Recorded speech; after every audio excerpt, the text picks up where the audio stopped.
It was 3:47 hours in a forward intelligence control room near the border. A satellite image revealed faint heat signatures in a valley that should have been empty.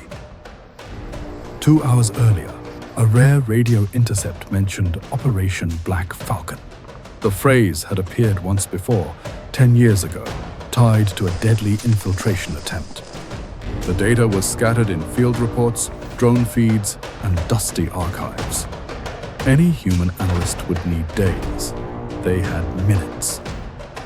The AI that thinks like an analyst, but works at machine speed.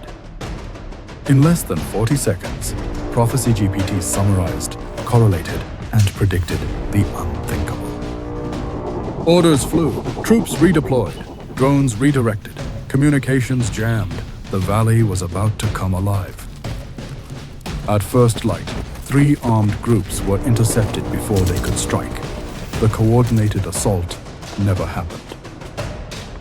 No medals would be pinned on Prophecy GPT, but in a war where minutes decide outcomes, it had become the silent sentinel, the one that sees the whole board when others see only pieces.